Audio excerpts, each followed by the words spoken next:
કેટલી બધી સામાન્ય ક્ષણો ભેગી થાય ત્યારે મહાભારત જેવા મોટા યુદ્ધો સર્જાતા હોય છે। દિનકરની રશ્મિરથી નામની રચનામાં એ કહે છે કે દે દો કેવલ 5 ગ્રામ, રખો अपनी धरती तमाम, दुर्योधन वह भी दे न सका, आशीष समाज की ले न सका, उल्टा हरि को बांधने चला, जो था असाध्य साधने चला, जब नाश मनुज पर छाता है पहले विवेक मर जाता है। નેતાઓનો વિવેક ભ્રષ્ટ થતો દેખાય ત્યારે જનતાના ભવિષ્ય માટે ચિંતા થવી સ્વાભાવિક છે। નમસ્કાર, આપની સાથે હું દેવાંશી। હાકોટા દેવાથી, પડકારા આપવાથી, મોરે મોરા આવી જવાથી ને લે તને બતાવી દઉં એમ કરીને અહંકારનું પોષણ કરવાથી જો સ્થિતિ બદલાઈ જવાની હોત તો મોરબી અત્યારે વિકાસના ચરમ પર બેઠું હોત। મોરબીની પાસે શું નથી? મોરબીની ઘડિયાળો આજે દુનિયામાં વેચાય છે, એટલે તમે યુએસના સ્ટોરમાં જાઓ કે દુબઈમાં જાઓ, તમને મેડ ઇન ઇન્ડિયા લખેલી કોઈ પ્રોડક્ટ તમારે શોધવી હોય તો એ ઘડિયાળમાં તમારે શોધવી પડે।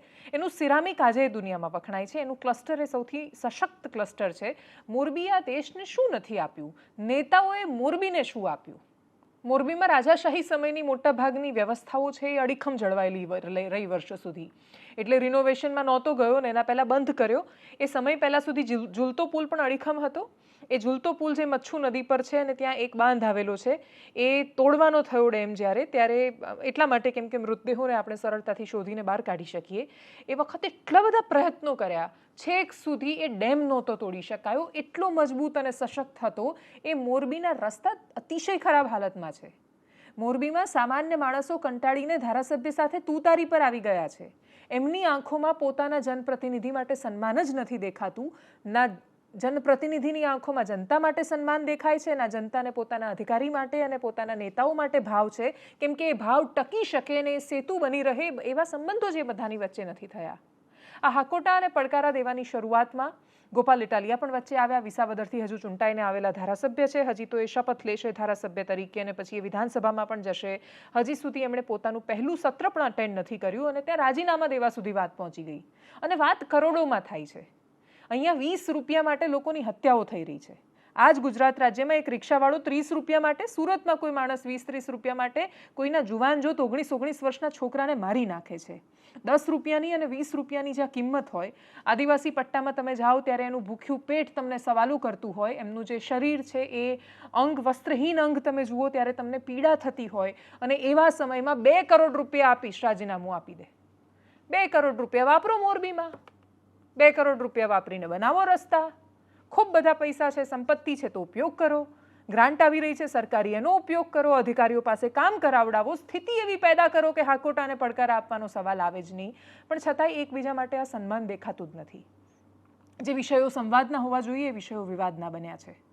જે 5 વર્ષ માટે માંડ ચૂંટાઈને આવે છે, ટિકિટ લેવા માટે આમ કતારમાં લાગે છે, જેટલી થઈ શકે એટલી ચરણ વંદના નેતાઓની કરે છે, હાઈ કમાન્ડ આગળ તો આમ ગલોટિયા ખાઈ જાય છે અને એટલું બધું આમ દંડવત થઈ જતા હોય છે।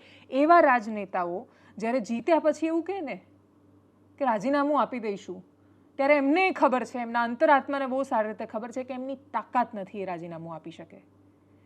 એવા એ ચક્રવ્યૂહમાં ફસાયેલા છે કે છોડી જ નથી શકવાના એ પદ। એ પદ પર નથી બેઠા, પદ એમના પર બેસી ગયું છે, અને પદ જ્યારે નેતાના માથા પર સવાર થઈ જાય ત્યારે નેતા બધી જ મર્યાદા ભૂલી જતા હોય છે। ગોપાલ ઇટાલિયા પાસેથી પણ અપેક્ષા હતી કે આ ચેલેન્જને બહુ જ સારી રીતે, કેમ કે એમની કમ્યુનિકેશન સ્કિલ બહુ સારી છે, એટલે બહુ અલગ રીતે મોરે મોરા સિવાયની રીતથી પણ એ લઈ શકતા હતા, પણ એમણે મોરે મોરા લીધું। એમણે એવું માની લીધું કે જનતાને આવું પસંદ આવશે, અને જનતાને મહદઅંશે પસંદ પણ આવ્યું, કેમ કે નેતાઓએ એવું કહ્યું કે ભાઈ શેરના માથે સવા શેર મળ્યો છે।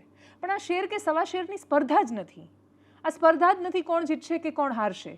જો બંને રાજીનામું આપે છે, એક પણ આપવાના નથી, એ હકીકત છે। કાલ્પનિક અવસ્થામાં જો રાજીનામું આપે છે તો એ તો વિસાવદરની જનતા કે મોરબીની જનતાને નુકસાન છે। એમના માથા પર ચૂંટણી શું કામ નાખવાની કે થોપવાની?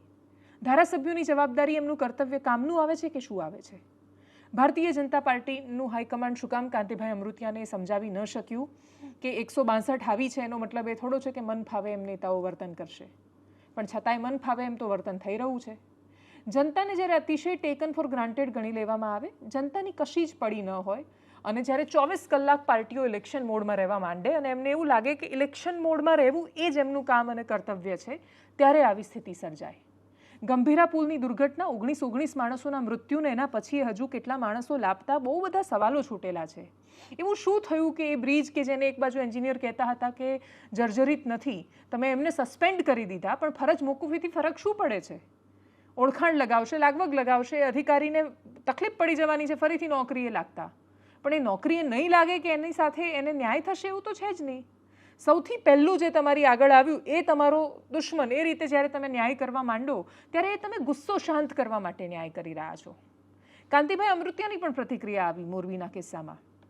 એમણે એક મિટિંગ કરી અને પછી રસ્તા માટે જે એમની સામે સવાલો ને બધું થઈ રહ્યું છે એમાં એમણે એવું કહ્યું કે રસ્તા અને વીજળી ને બાકીની સમસ્યાઓ છે એના પર અમે કામ કરીશું. મોરબીમાં તો આ સમસ્યા હોવી જ ન જોઈએ. મોરબીનું આ રાજ્યની ઇકોનોમીમાં બહુ મોટું યોગદાન છે, આ દેશના અર્થતંત્રમાં બહુ મોટું યોગદાન છે. ત્યાંના માણસો કરોડો રૂપિયાનો ટેક્સ ભરે છે. એટલો બધો કર આપ્યા પછી જો મોરબી આ અવસ્થામાં છે તો એ કોની જવાબદારી બને છે?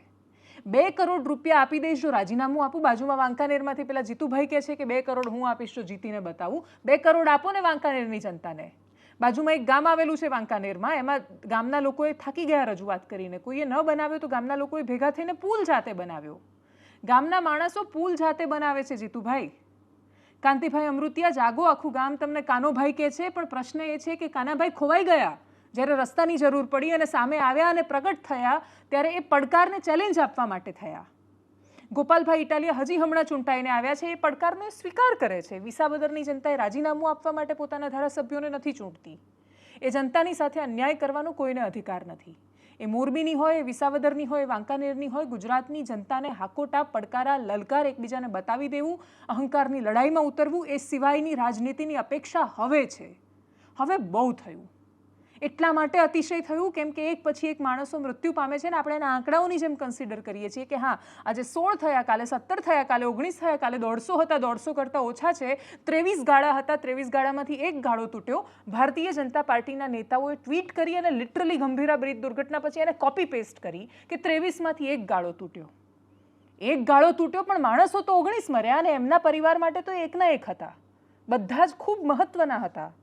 એમના પરિવારના સામાન્ય માણસો કે જે અતિશય આક્રંદ કરે છે, એક એવી સ્ત્રી કે જે પોતાનો આખો પરિવાર ગુમાવી ચૂકી છે, એ આંખોમાં આંખો નાખીને તમને પ્રશ્ન કરે છે. તમારી તાકાત નથી કે એની આંખોમાં જોઈ શકવાના છો. કોઈની પાસે જવાબ છે કે તમે જ્યારે મોરબી પુલ દુર્ઘટના થઈ પછી આખા રાજ્યમાં જર્જરિત પુલની તપાસ કરવા માટે આદેશ આપ્યા હતા, એ આદેશોનું શું થયું? કોઈની પાસે જવાબ છે કે મહિનામાં 10 વાર એવા 10 પુલનું રિપોર્ટિંગ થાય છે કે એવું લાગે છે કે આ પુલ તૂટી જશે, પણ આપણે રાહ જોઈએ છીએ કે પુલ તૂટશે નહીં ત્યાં સુધી અમે બોલીશું નહીં. ગંભીરા પુલ દુર્ઘટનામાં પણ જાગૃત નાગરિકોએ વિડીયો બનાવીને કહ્યું હતું. મોરબીમાં પણ જ્યારે વિડીયો લોકો બનાવી રહ્યા છે, એક ચિત્રકૂટ નામની સોસાયટી છે, એણે કહ્યું કે અમારી આત્મા જાગી ગઈ છે અને અમે હવે આ સહન નહીં કરીએ. એમની જાગેલી આત્માનો જવાબ શું મળ્યો? ચેલેન્જ આપું છું કે મોરબી આવીને ચૂંટણી, દરેક વસ્તુ ચૂંટણીથી નથી તોલાતી. દરેક વાત તમે જ્યારે વોટના ત્રાજવાથી તોલવા જાઓ છો ત્યારે ગુજરાતને અન્યાય થાય છે. એ ગુજરાત કે જે પોતાના વિકાસ માટે, પોતાની વિકસિત છબી માટે આખા દેશમાં ચર્ચામાં હતું, એ ગુજરાત મોડેલની સરખામણી નેશનલ ટેલિવિઝન ચેનલ પર બિહારના મોડેલ સાથે થઈ રહી છે. બિહારના તૂટતા પુલ પર એની રીલ્સ જોઈને જે ગુજરાતીઓ હસતા હતા, એ ગુજરાતીઓ એક પછી એક દુર્ઘટનામાં સમાચારનું કેન્દ્રબિંદુ બની રહ્યા છે. અને એ ગુજરાતીઓ આ પ્રકારના સમાચારનું કેન્દ્રબિંદુ બને ત્યારે 30 વર્ષથી જેની સતત સરકાર હોય એણે જવાબદારી માત્ર ને માત્ર પોતાના માથા પર સ્વીકારવી પડે. પુલ કોંગ્રેસના શાસનમાં 40 વર્ષ પહેલા બન્યો હતો, એનો મતલબ 30 વર્ષ તમે જાળવણી ન કરો એ જવાબ ન હોઈ શકે. મોરબીનો પુલ તો રાજાએ બનાવ્યો હતો અથવા એક કંપનીને આપ્યો એટલા માટે આ થયું, એ જવાબ ન જ હોઈ શકે.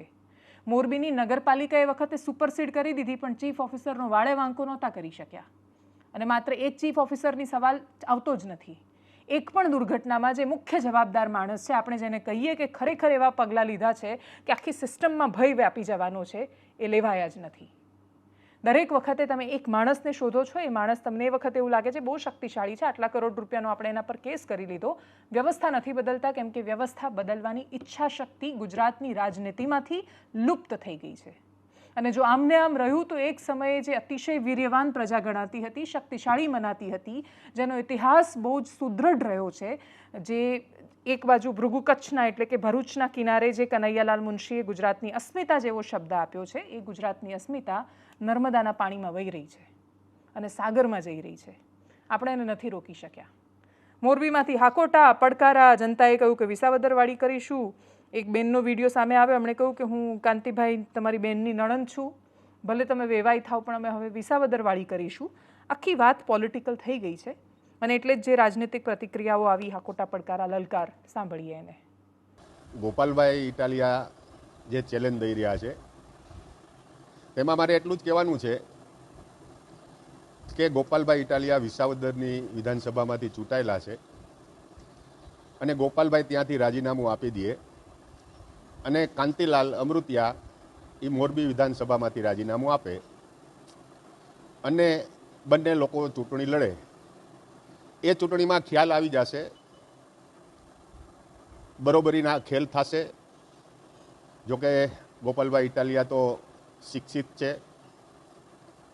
ગ્રેજ્યુએટ છે અને વકીલ છે, પણ સામે કાંતિલાલ ભલે અંગૂઠા છાપ હોય. અમને તેમની ચેલેન્જ સ્વીકારી છે. ગોપાલભાઈ જ્યારે હોય ત્યારે આ દેશના વડાપ્રધાન નરેન્દ્રભાઈ મોદી, આ દેશના ગૃહમંત્રી અમિતભાઈ શાહ વિશે જે અભદ્ર ઉચ્ચારણો જે કરી રહ્યા છે એ તેમને શોભતા નથી. બાકી તો હાથી એની મદમસ્ત ચાલમાં ચાલ્યો જતો હોય અને પાછળથી કૂતરા ભણતા હોય એ પાછળથી જ બહે, પણ એ હાથીની સૂંઢ પાસે ન આવે. અને જો સૂંઢ પાસે આવે તો હાથી ઉલારીને ક્યાંય ફંગોળી દે અને કાં પગ નીચે કચડી નાખે. એટલે આવું ભસવાની વાત બંધ કરો અને તમે ચેલેન્જ સ્વીકારો. અમે એ ચેલેન્જ સ્વીકારી છીએ. સોમવારે તારીખ 14ના રોજ બંને અધ્યક્ષશ્રી પાસે જાય, ત્યાં એમના રાજીનામા આપે અને ચેલેન્જ સ્વીકારે. અને એ ચેલેન્જમાં જો ગોપાલભાઈ ઇટાલિયા મોરબીની સીટ જીતી જાય તો પણ હું ચેલેન્જ ફેંકું છું કે હું વાંકાનેરના ધારાસભ્ય તરીકે રાજીનામું આપીશ. એ વાત પણ ચોક્કસ છે. તારી બેનની નણંદ બોલું છું. તું વેવાઈ હોય તો ભલે રહ્યો, તું હું તો જાગી ના પલટા હાથ રોડે ભજીયા તારા નથી ખાવા. તું પલટે ઘરે આવ્યો. અત્યારે તું ક્યાં ગયો હો? વિદેશ હોય તો અહીંયાથી તું દોડ. હવે વિસાવદર વારી કરવી છે. વેવાઈ હોય ને તો ભલે રહ્યો તું, બાકી હવે વિસાવદર વારી થાય છે. આપ સૌને મોરે મોરો ભાજપ વાળા અરે દેવા દો. ભાજપ વાળા અરે દેવાનો છે. ઓલા ભાઈ મોરબી વાળાએ 2 દીથી ઉપાડો લીધો છે. મેં આજે વિનંતી અહીંયાથી મીડિયાના મિત્રો છે વિનંતી કરું છું કે મોરબી વાળા ભાઈને મગજની દવા લેજો, કઈક માનસિક તકલીફ થઈ ગઈ છે. અહીંયા થોડી વાર થાય તો એ કે હું રાજીનામું દઈ દઉં, ગોપાલભાઈ લડવા આવે. હવે એના મતદારોએ કહ્યું કે અહીંયા અમે વિસાવદર વાળી કરશું, તો એમાં ગુસ્સે ભરાઈ ગયા કે વિસાવદર વાળી એટલે હું લઈ આવો તમારા ગોપાલને. એટલે આ ગોપાલ ઇટાલિયાને ગીસુદાનની જરૂર નથી. રાજુ કરપડા જેવા 25 જણા બીજા પાર્ટી છે. આવા 25 જણા સૈનિકો બીજા પાર્ટીમાં છે કે ઈશારે દરિયામાં કૂદી પડે આવા લોકોની ફોજ તૈયાર થઈ છે. અરે ભાઈ, ખાડા સરખા નથી કરતા. 2 કરોડ રૂપિયા તમે તમારા ખાડા પૂરવામાં વાપરો તો એ સારું છે, પણ હું કહેવા માંગુ છું માનનીય CR પાટીલજી અને માનનીય મુખ્યમંત્રીશ્રીને ચેલેન્જ આપવા માંગુ છું. એક સીટ રમવાનું છોડો. તમારામાં તાકાત હોય તો 100 તમારા 61 છે ને 61 રાજીનામું આપે ને 161 અમારા સૈનિકો ઉભા રહેશે અને તમને આ વખતે હરાવી દેવાનું જનતાએ નક્કી કર્યું છે. આવો મેદાનમાં વાતું કરો છો તમે. ભ્રષ્ટાચારના રૂપિયા ભેગા કરીને મોરે મોરાની શેની મોરાની વાતો થાય છે. આછકલાય, છીછરાપણું, છોકરાઓપણું આ તમામ નેતાઓમાં દેખાઈ રહ્યું છે. બંને નેતાઓમાં આ કોઈ તમારી મિલકત નથી કે હું વેચી નાખું. વિસાવદરની જનતાએ અને મોરબીની જનતાએ કેટલાય પડકારો સહન કરીને તમને મત આપ્યા છે. ચેલેન્જો મારવી હોય તો કાંતિભાઈ અમૃતિયા અને ગોપાલ ઇટાલિયાને હું અહીંથી ખુલ્લા મંચ ઉપરથી કહું છું કે પ્રજાના પ્રશ્નો સોલ્વ કરવાની ચેલેન્જ આપો. તમારામાં તાકાત હોય તો એમ કહો કે વિસાવદરમાં એક પણ માણસને ગુંડાગીરીથી કોઈ હેરાન નહીં કરે, કોઈ અધિકારી મારા વિસાવદરની અંદર ભ્રષ્ટાચાર લઈ શકે એવી હિંમત નહીં કરે. આવી ચેલેન્જો મારો. તમે હાકાને પૂછ્યા વિના બાથરૂમ જઈ શકવાના નથી અને તમે રાજીનામાની વાત કરો છો. તમને પ્રજાએ મત આપ્યા છે પ્રશ્નો સોલ્વ કરવા માટે. તમને પ્રજાએ જે મત આપ્યા છે એ વિસાવદરની જનતાએ ને મોરબીના જનતાએ આવું નરક બનાવવા માટે નથી આપ્યા. તમને જે પ્રજાએ મત આપ્યા છે એના સોલ્વ કરવા માટે. અને તમે બંને રાષ્ટ્રીય પાર્ટીના ધારાસભ્યો છો. તમને પણ ખબર છે કે તમે તમારા આકાને પૂછ્યા વિના રાજીનામું ન આપી શકો. તમને પણ ખબર છે કે તમે એક સિમ્બોલ ઉપર ધારાસભ્ય બન્યા છો અને સિમ્બોલ એ પાર્ટીના હાઈકમાન્ડને પૂછ્યા વિના રાજીનામું આપી શકવાના નથી. પછી પકડ મુજે જોર આતા હે, મારી નાખું, તોડી નાખું, ફાડી નાખું, કાપી નાખું. આવી રીતે પ્રજાને ગુમરાહ કરીને મોરબી જે આજે નરક બની ગયું છે એમાંથી પ્રશ્નો દૂસરી જગ્યાએ ખ્યાત કરવા માટે તમારા નેતાઓની જે આછકલાયું છે, તમારા હાઈકમાન્ડની, એ જ રીતે તમે અત્યારે વર્તી રહ્યા છો. આ સ્થિતિ ખાલી ગુજરાત રાજ્યની નથી. ભારતીય જનતા પાર્ટીનું 15 વર્ષથી કેન્દ્રમાં, ગુજરાત રાજ્યમાં આટલા વર્ષોથી પડોશમાં અને બાકી જેટલી જગ્યાએ શાસન છે, એક અલગ પ્રકારનો અહંકાર છે એ નેતાઓમાં સામે આવી રહ્યો છે. એવું નથી કે અહંકારી ખાલી ભાજપના નેતા છે અને આમ આદમી પાર્ટી અને કોંગ્રેસના નેતાઓ દૂધે ધોયેલા છે. સવાલ એ છે કે જ્યાં જેની સત્તા છે એ સત્તામાં આવ્યા પછી વિનમ્ર કેમ નથી રહી શકતા. મધ્યપ્રદેશ અને ઉત્તર પ્રદેશના નેતાઓના ઉદાહરણ છે. ગુજરાતનું ઉદાહરણ તમે જોઈ ચૂક્યા છો. 4-5 ઉદાહરણને નામ આપવા છે. ઉત્તર પ્રદેશમાં ઉર્જા મંત્રી A.K. શર્માને પ્રશ્ન પૂછાયો કે 3 જ કલાક વીજળી આવે છે, લાઇટ નથી. એમણે જવાબ આપ્યો, જય શ્રી રામ, જય બજરંગબલી. ગુજરાત રાજ્યમાં છોટાઉદેપુરમાંથી વિડીયો સામે આવ્યો. સગર્ભાને હોસ્પિટલ લઈ જવા માટે 108 પહોંચી ન શકી, જોડીમાં લઈ જવી પડી. રાજેન્દ્ર રાઠવા ધારાસભ્ય છે, એમણે કહ્યું કે વિડીયો બનાવવા માટે, સોશિયલ મીડિયા માટે આ બધું કરવાનું બંધ કરવું જોઈએ. એક ધારાસભ્યએ કહ્યું કે 108 આવે છે એનો વિડીયો નથી બનાવતા, જ્યાં નથી આવતું એ જ બનાવો છો. 108 આવે છે એની તો અત્યાર સુધીમાં હજારો કરોડની જાહેરાત થઈ ગઈ છે સાહેબ. હવે તો પહોંચવા જોઈએ રસ્તા આટલા વર્ષોના શાસન પછી. એ વાતનો એમની પાસે કોઈની પાસે જવાબ નથી. મધ્યપ્રદેશ આ રેસમાંથી શું કામ પાછળ રહી જાય? અને એટલે ત્યાંના PWD મિનિસ્ટર છે, એ PWD મિનિસ્ટરે જવાબ આપ્યો કે કોઈએ સોશિયલ મીડિયા પર પોસ્ટ મૂકી દીધી તો અમારો ડિપાર્ટમેન્ટ છે ત્યાં રેતી કપચીને સિમેન્ટ લઈને પહોંચી જશે, રસ્તો બનાવશે, એવું થોડું થઈ જાય. એનાથી એ ખતરનાક એક સાંસદ છે ત્યાંના, એ સાંસદને પ્રશ્ન પૂછાયો કે 2 સગર્ભાઓના આ રીતે વિડીયો વાયરલ થયા છે, તમે શું કહેશો? તમને એવું કહ્યું ETD, estimated time of delivery, એટલે કે ક્યારે થવાની છે ડિલિવરી એ ખબર જ હોય છે. અઠવાડિયા પહેલાં કહી જજો, ઉઠાવી લઈશું તમને ત્યાંથી, સરકાર ખવડાવશે પીવડાવશે, રહેજો અઠવાડિયું હોસ્પિટલ, નહીં જરૂર પડે તમારે. આટલી નિર્લજ્જતાથી જ્યારે નેતાઓ જવાબ આપતા થઈ જાય. ગુજરાતના નર્મદાના ઝરવાણીમાં અમે હમણાં જ રિપોર્ટિંગ કરીને આવ્યા છીએ અને એનો વિડીયો હજી અમારી ચેનલ પર છે. ત્યાં એ હંમેશા ત્યાં રહેવાનું છે. સ્થિતિ બદલાશે કે કેમ એ આપણને કોઈ દિવસ જવાબ નથી મળવાનો એનો. અને છતાં એ સ્થિતિ નહીં બદલાય એવું માનીને આશા છોડી દેવી એ તો ચાલશે જ નહીં. કોઈકે તો બોલવું પડશે ને કોઈકે તો કહેવું પડશે.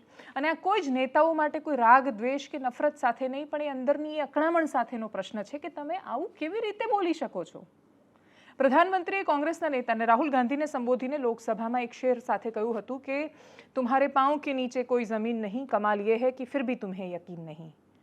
શું ભારતીય જનતા પાર્ટીને એ નથી દેખાઈ રહ્યું કે બહુ જ મોટું તોફાન, વાવાઝોડું પ્રજાની અકળામણ સ્વરૂપ સામે આવી રહ્યું છે? એ અકળામણવાળું તોફાન તમે નથી જોઈ શકતા તો એમાં તમારું રાજનીતિક નુકસાન થવાનું છે.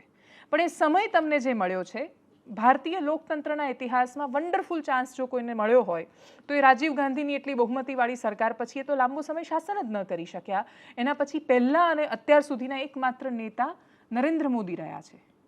આટલો બધો ચાન્સ જ્યારે સરકારે અને એમનો જે પહેલો ટેન્યોર છે ને એમાં જે પ્રકારના નિર્ણયો અને કામ લેવામાં આવ્યા, એટલી બધી યોજનાઓ મૂકવામાં આવી, સામાન્ય માણસોનો એ અંત્યોદયનો ખરેખર વિચાર કરવામાં આવ્યો. એટલે ગામડામાં શૌચાલય, ગામડામાં પ્રધાનમંત્રી આવાસ, આયુષ્યમાન કાર્ડ યોજના, UPIમાં ટ્રાન્ઝેક્શનમાં ક્રાંતિ, રેલવેમાં આવેલો બદલાવ, એટલા બધા બદલાવો સામે આવ્યા.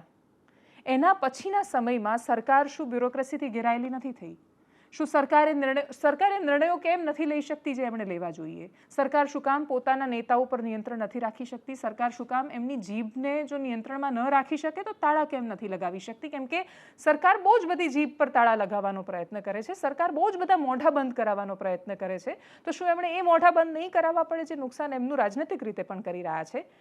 એ રાજનીતિક રીતે જે કરશે ને જે થશે, દેશમાં બીજી આવવાવાળી સરકાર પણ એક દિવસમાં કોઈ ક્રાંતિ લાવી દેશે એ અપેક્ષા પણ વ્યર્થ છે, જ્યાં સુધી જનતા બહુ જ પ્રોએક્ટિવલી પોતાના મુદ્દાઓ પર વાત નહીં કરે ને એવું કહેશે કે બહુ થયો આ બકવાસ, કામની રાજનીતિની વાત કરો. પણ છતાંય ત્યાં સુધી તો એ બકવાસ સામે આવવાનો છે, ભોગવવાનું સામાન્ય માણસોએ છે. એ સગર્ભાનો વિડીયો જોઈએ ને એના પછી નેતાઓની આવેલી વાહિયાત પ્રતિક્રિયાઓ જોઈએ.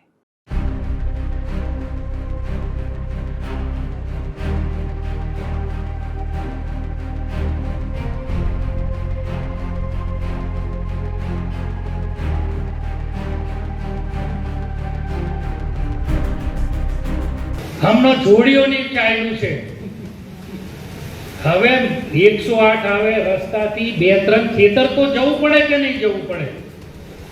એના માટે કોક જગ્યાએ જયંતિભાઈ અભયસિંહભાઈએ રસ્તા મંજૂર કરાવ્યા એટલે હવે હોડ જામીશ તમારા વિસ્તારોમાં સાહેબ. વિડીયો બનાવી મૂકવાના, પણ 108 ત્યાં ગઈ ઉપરથી 2 ખેતરોથી ઉચકીને 108 ત્યાં આવે, ત્યાંથી દર્દી લઈને આવ્યું, એને કોઈ વિડીયોમાં નથી બતાવતા. એટલે આ 2 કાટલો નહીં ચાલે. આપણને માપવાનું, પોતાને માપવાનું જુદું, અને બીજો કયો માલ સામાન લઈને આવે તેને માપવાનું જુદું. આ 2 કોટી પલ્લી. ओ सांसद जी, अपना जब हिम्मत नहीं रही है ये रोड का बनवा ले कहीं, तो अपना झूठ के हमसे वादा काहे की हैं? हम अपना का बता दे चाहे थे कि हम गर्भावस्था में 9वां महीना चढ़ रहा है माँ, और ये हमारे गांव के यहीं इन्हों की भाई हालत है, हमारा इनका सेम हालत है. तो चाहे अपना एमा मुर्मीकरण कराई बहन, और चाहे तो राखड़ डरवाई और तुरंत करवाई. कैसे कि अब कौना टाइम पर रात बिरात दिन अगर आधी रात भी काम पड़ेगा तब कत्ती समय मुझे कान पड़ गया तो हम मुझे का करा, और उनके एम्बुलेंस ना आई जाता, और कुछ भी होएगा तो एक जिम्मेदारी होती. सालगी जिम्मेदार अपना हो हम बता दे थे. हमारे पास एम्बुलेंस है, हमारे पास सुविधाएं हैं, हम हमारे पर वहाँ पर आशा कार्यकर्ता हैं, हम व्यवस्था करेंगे उसके लिए. क्या उसमें क्या चिंता की बात है? अस्पताल में भर्ती हो जाओ आकर के, अगर कोई ऐसी बात है तो भाई डिलीवरी का ETD होता है, एक्सपेक्टेड डेट होती है, उसके हम 1 हफ्ते पहले उठवा लेंगे. उनकी इच्छा है तो यहाँ आकर के आ जाए, भर्ती हो जाए, हम सब सुविधा देंगे. हमारी सरकार भोजन पानी भी देती, सब कुछ करवाती है. इसलिए मैं समझता हूँ कि इसको सामने रख करके इस तरीके की बात करना कोई उचित बात नहीं है. अब किसी को मान लीजिए सोशल मीडिया में छाना है तो छाने के लिए आप कुछ भी कर सकते हो. ये तो फिर हर गांव में ऐसे ही होगा. सड़क मैं नहीं बनाता हूँ, सड़क इंजीनियर उसकी सर्वे करता है, कोई ठेकेदार बनाता है, DPR बनता है, उसकी बहुत सारे प्रोजेक्ट्स, वैसे भी 2-3 साल लगता है. एवं केवल 3 घंटा बिजली मिल रहा है, 3 घंटा 10 मिनट 24 घंटे 3 घंटा बिजली मिल रही है. SDO बोर्ड लगा के बैठा है कि 11 बजे 4 बजे तक मिलेगी, उसके बाद नहीं मिलेगी. एक बिजथुआ से चढ़ा के लगा रहे हैं.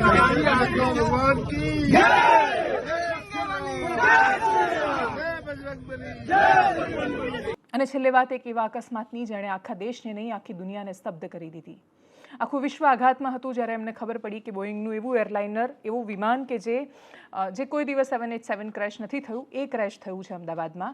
અને પછી માણસોના મૃતદેહો એ જે રીતે લઈ ગયા એ વિશે બહુ જ વર્ણન ન કરતા, એ પરિવારોને બહુ જ દુઃખ ફરીથી ન પહોંચાડતા જે રિપોર્ટ સામે આવ્યો એની વાત કરવી છે.